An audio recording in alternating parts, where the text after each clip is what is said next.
It's interesting to think how exactly Mercedes will find themselves this season. 2025 will, in fact, be their first since 2012 without Lewis Hamilton, and first ever without a single world champion, let alone superstar, in their lineup. And with that, Mercedes might be forced to learn a lot about who they really are, where they're going, and perhaps who their fans really are. I mean, pressing on after losing Lewis Hamilton won't be easy. When you think of the names, Hamilton and Mercedes, they're almost tied at the hip. When you think of one, you almost think of the other. Kind of in a similar way to Schumacher, Ferrari, Senna, McLaren, Mansell, Williams. They're kind of interlocked forever and ever. You do kind of wonder if Hamilton will have some sort of later association with Mercedes, but it's kind of unlikely now because he is trying to grind out a career and a place at Ferrari. But in the meantime, Mercedes really are starting a whole new era. One where they will have to adapt and learn lessons and perhaps even take ownership that the team may not be on the same level that it once was. However, if their launch at F175 was anything to go by, it kind of looks like it's going to be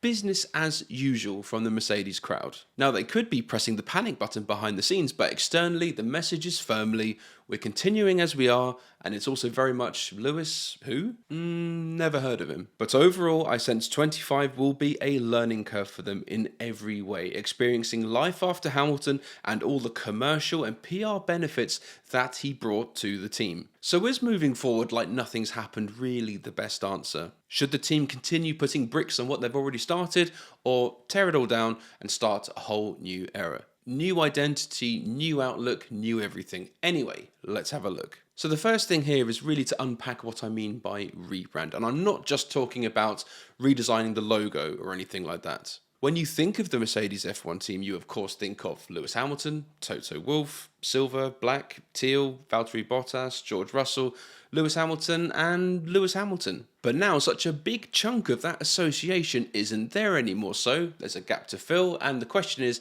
how do you go about filling that void? Now, several answers do come immediately to mind, such as signing a fresh, new, heavy-hitting driver, perhaps a fresh new livery or title sponsor, or even just hoping that the assets you've already got grow and develop and fill the gap. Of course, a little example from the past is to take McLaren from 93 to 94 and compare it to the McLaren that you found in 97 and 98. Now, it's exactly the same team, it's McLaren, but how the team is presented and how it looks and feels was completely different. And I wonder if Mercedes might find themselves in a similar situation. Now, take McLaren in 97 and 98 and the perception of the team is totally different. Of course, there was the West livery taking over from Marlboro and Mika Hakkinen coming into his own, but there is definitely a clean cut from one era of McLaren to another. And McLaren clung on to that image until about 2016, 2017, until they started to go down the fun-loving papaya road with Zak Brown, which is now paying dividends. But just getting back on course with Mercedes, what this now suggests, I think, is that the team needs to start thinking about whether a clean cut from the Hamilton era to the future era is potentially on the cards. I didn't hold out much hope that their new livery would be any different from the usual, but from what we saw and drank in at F175 Live, it just felt a little bit empty. And Ineos seemed to be suspiciously absent or less present on the car. The red airbox with their name on it is gone, and now they just have a small logo on the inside of the front wing end plate. Now, this might have something to do with an upcoming potential split between the two. These are, of course, rumours, which Toto Wolff has denied, but of course, as we know in F1, there is no smoke without fire. And furthermore, from a driver standpoint, they are heading somewhat into the unknown, hoping that George Russell can deliver as a team leader and Antonelli can hold it together in his debut season. Now, of course, they do have Valtteri Bottas waiting in the wings should anything unexpected happen, and I kind of think that is a good move. After all, Bottas at Mercedes, he's kind of that reliable, good old pair of genes. They all just fit together, and he's probably quite happy to be back at Brackley now. He's had his gap year over at Sauber, and now he's back where he kind of belongs. Now, I don't think I'm being unreasonable in saying that in 2024, Mercedes weren't getting the Hamilton that they were paying for. He appeared kind of disinterested and gave off the impression that he was past his prime. I'm just slow and same every weekend, so. But with that, I don't think they'll miss him as much on track as much as they're going to miss him in the boardroom, commercial meetings, and anything revolving around money. Because Hamilton just printed money for that team. And what I think is going to be a massive shock to the system for Mercedes is when they realise that how many of their actual fans are actually Hamilton fans and have now jumped ship over to Ferrari. I guess we'll have to see come Silverstone, which is normally a sea of Mercedes and McLaren merchandise, how much Ferrari stuff has infiltrated the scene. And credit to Mercedes, they have made a bit of an effort on this front to push change and now have Adidas as a partner for their merchandise range, who now unfortunately appear to have pushed some very shonky and eye-wateringly expensive merchandise ahead of the season, which, knowing Adidas, will probably come apart after a few washes. But moving forwards now, if Toto wants to fast-track Mercedes into this new era where they're focusing on the present and the future, the easiest way to do this is to sign a big-name, heavy-hitting driver with an existing fan base. To do exactly that, put the focus on the present and the future and less on the past. Russell, of course, is out of contract at the end of the year, and if he can't rise to the challenge, bringing in a strong driver with that strong existing fan base might be the answer. But what is normally the case is that most big name successful drivers are contractually locked down, but perhaps someone like Max Verstappen, Charles Leclerc, or Lando Norris could help put focus on the here and now at Mercedes. Now, George Russell, in my opinion, is a good driver. However, I do understand why he might be a bit of a bitter pill to swallow for most people out there. So for Mercedes, going after a highly marketable driver to replace either him or Kimi Antonelli if needed could be the best solution. But the thing is, if Mercedes are to sign one of these drivers, they are going to have to get their wallet out and commit serious money to secure one of those drivers on a long-term contract. But in order to do this, you need to have strong backing,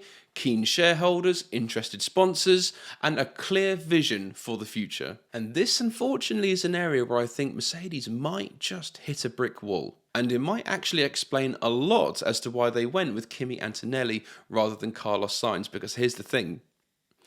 He's cheaper. So by now you might have read reports of a declining relationship that the existing team shareholders has with Ineos. The Mercedes F1 team is owned equally three ways by Mercedes-Benz, Toto Wolff and Ineos themselves, or more accurately Sir Jim Ratcliffe. Their plans to buy 1/3 of the team was announced in 2020 and came into effect in January of 2022. But then again, the fact that Mercedes has been off the boil ever since that point in January 2022 is kind of interesting. Now, there has been speculation of a possible buyout of their share by Mercedes-Benz, but we'll have to wait and see. But it would certainly explain the absence of their regular logo placements on the car at F175 Live. Actually, the company seems to be in a spot of bother all round and seems to be pulling their sports sponsorships all over the place. So yeah, for Mercedes to have one of your shareholders kind of going down the pan a little bit is not a good sign. Now, if Mercedes-Benz do buy out Ineos' share, that would leave just them and Toto Wolff, and unfortunately even a smaller pot of money to draw from, which means they may have to go shopping for new sponsors and partners. Now, to be honest, I know there's nothing wrong with Petronas and they cough up sponsorship money every year to have that title place,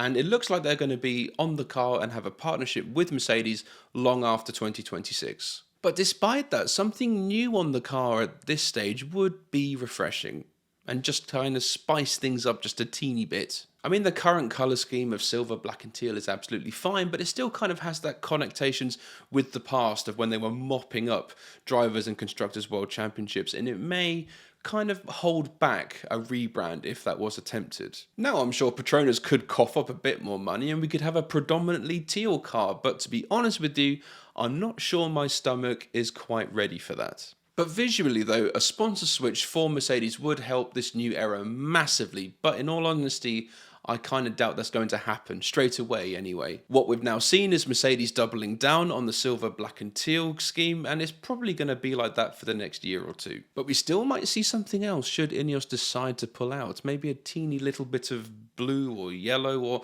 perhaps even red, continue what they've already got. So if Russell and or Antonelli doesn't work out and they have to go shopping for a new driver without the money from Ineos, they are going to have to get another sponsor to come in and pay for them so that they can actually get the driver they really, really need, which could ultimately lead to a radically different looking car. But let's just say now, extreme scenario, Mercedes keep Russell and Antonelli for the next few years and things remain the same, but championships are still out of reach. wins and even podiums might become a rarity. They more or less stay on the same sort of level as 3rd and 4th place in the constructors. Perhaps their plans don't work out for the 2026 regulation changes. What next? What lies in store for Mercedes in that situation? But like I said, extreme scenario, but also not outside the realms of possibility. So, hear me out. So you might have seen Mercedes car sales have been declining due to a combination of declining quality and also getting whipped by what the Chinese manufacturers have to offer today. Now let's just say this continues, things don't improve on the car sales side, and also the company is spending a fortune on a stagnating F1 team, which now needs huge investment to turn the operation around. Money, of course, which Mercedes-Benz are now not prepared to put up. After all, the mentality could switch to, we've done it all. We've won championships, we've won races, we've got records. What else is there that Mercedes can do? Let's go out on a high. Could we perhaps sometime in the next 10 years see Mercedes sell a portion or even a whole chunk of their ownership of the team, continuing perhaps as just an engine manufacturer or leaving the sport altogether? Could we perhaps even see at some point Toto Wolff Racing, which is effectively just a Brawn GP 2.0? Completely mental ideas, I know, but still could ultimately lead to this rebrand that I've been talking about that Mercedes, I think, desperately needs. So ultimately, 2025 will be a year of realizations and discovery for Mercedes. What worked for them before might not work now, and in the continuously evolving world of Formula One, they will have to find out who they are once again. Exactly the same as they did when they re-entered the sport in 2010. But it will be very interesting to see that now that Hamilton is at Ferrari, will the spotlight and the majority of the Mercedes fans follow them? But let me know in the comments below, would you like to see a rebrand of the Mercedes team make it into something new and exciting, or do you think they should continue exactly as they are and how they always have been? So thanks very much, guys. Subscribe, like, comment, all that good stuff below. And as always, I'm Paul, and I'll see you later. Cheers.